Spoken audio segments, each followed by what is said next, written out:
Sebelumnya, Assalamualaikum warahmatullahi wabarakatuh. Izinkan saya berkenalan terlebih dahulu. Perkenalkan, nama saya Irma Lataibat Wakiasiam dengan NIM 22963432, Prodi Ilmu Komunikasi. Saya berasal dari daerah Kota Sragen.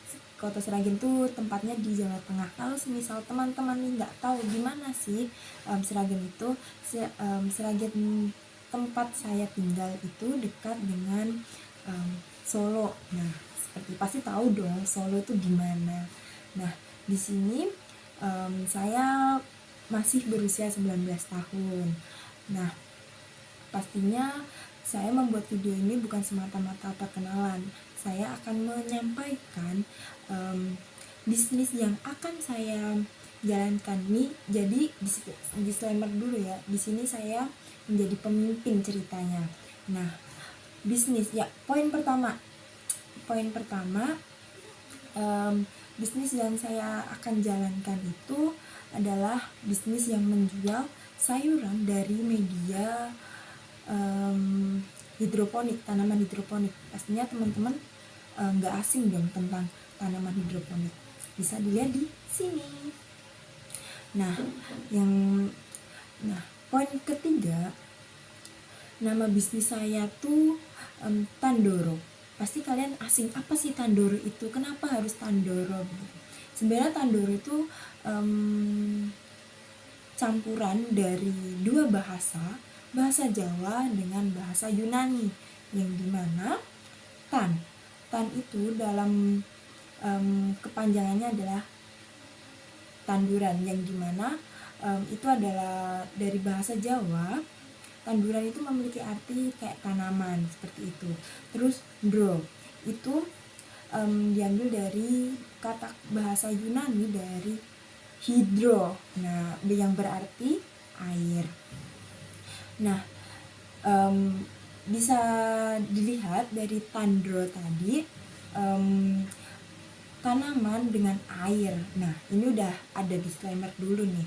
Nah, bisnis saya ini akan saya jalankan di rumah saya, di halaman rumah saya, yang dimana jenis usaha yang saya jalankan ini termasuk bidang pertanian dan jasa ya, bisa dibilang jasa, kan budidaya gitu.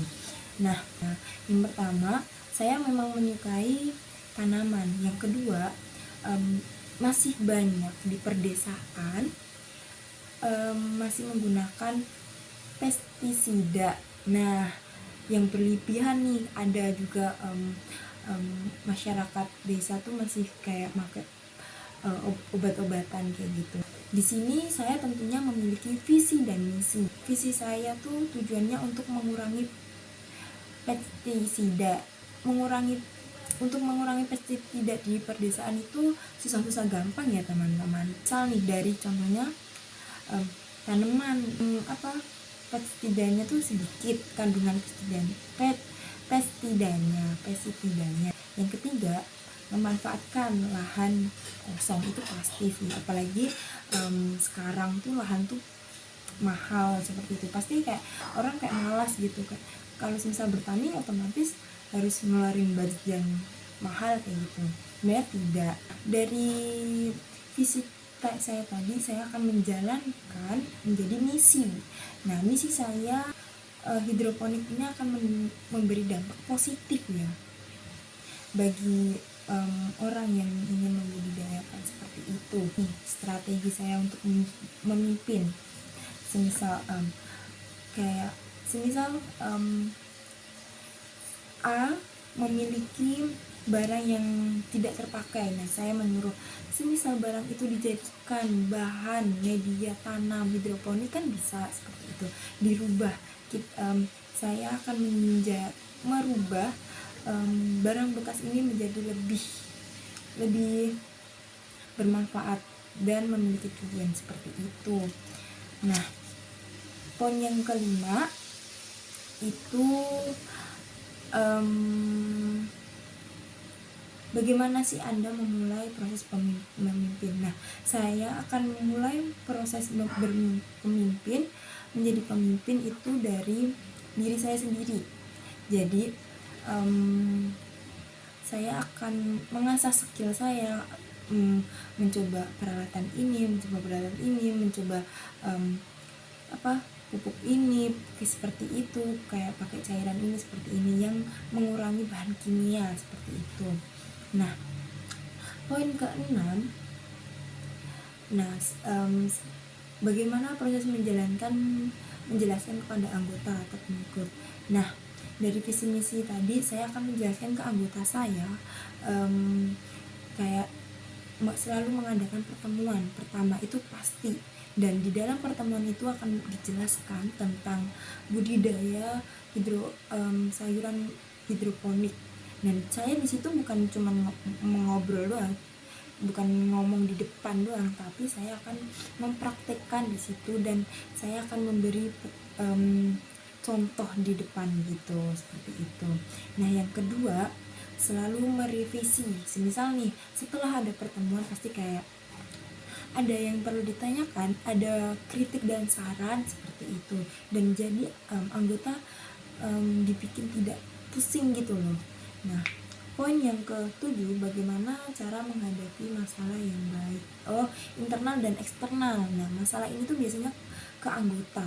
Yang pertama, kayak anggota tuh kurang konsisten, terus anggota juga kurang cekatan kebanyakan. Nah, itu tuh saya akan memulai gimana caranya ini tuh biar konsisten seperti itu, kayak diberi jadwal tiap hari kayak ini pengecekan begitu. Nah, dari mungkin faktor lainnya tuh bahan atau medianya ya, pasti itu kan kayak pasti yang tanaman yang nggak jadi lah, yang semisal sudah diproses tapi tidak jadi tanaman seperti itu, pasti ada kendala di dalam seperti media dan bahannya. Nah, itu tuh caranya memberi yang baik tuh selalu mengecek. Intinya tuh, inti dari bisnis saya ini selalu evaluasi dan selalu bekerja sama, kayak dibuatin grup gitu, tapi tidak ini gimana caranya saya dengan bawahan saya tuh tidak mengalami miskomunikasi itu kayak kurangnya komunikasi yang ini bisa terjadi fatal juga tahu. Nah, yang di bagian eksternal, eksternal tuh mungkin kalau saya kan kayak menjual hasil tanaman hidroponik tuh mungkin persaingannya ya, apalagi dengan harga dengan sayuran yang murah atau gimana ini. Nah, mungkin saya di sini akan memberi solusi, kayak saya kan generasi Z nih, generasi anak muda. Nah, saya tahu gimana teknologi dan perkembangan globalisasi di era zaman sekarang. Nah, saya akan mempromosikan tanaman hidroponik ini dengan media sosial, dan intinya saya akan membuat semenarik mungkin untuk kalangan ibu-ibu, khususnya ibu-ibu tuh kayak tertarik kalau tanaman hidroponik tuh sehat tahu, seperti itu. Nah, poin yang terakhir tuh kayak gaya kepemimpinan apa yang saya pakai. Nah, di sini saya mungkin akan memakai gaya pemimpinan demokrasi, yang dimana penjelasan dari demokrasi itu pemimpin yang bersikap tengah-tengah antara memaksa kehendak dan memberi kelonggaran kepada bawahan. Jadi di sini tuh saya dengan bawahan tuh kayak oke, saya bebaskan, tapi ada pertanggungjawaban yang harus ditanggungjawabkan, seperti itu. Jadi dari awal sampai akhir saya jelaskan itu kuncinya adalah tidak adanya miskomunikasi, dan bawahan dan atasan tuh kayak dianggap sahabat tetapi memiliki batasan, seperti itu. Mungkin kalau semisal ada perkataan saya yang kurang berkenan atau ada perkataan saya yang menyinggung, mohon dimaafkan. Terima kasih. Saya Irma Lataibat Siam, undur diri. Wassalamualaikum warahmatullahi wabarakatuh.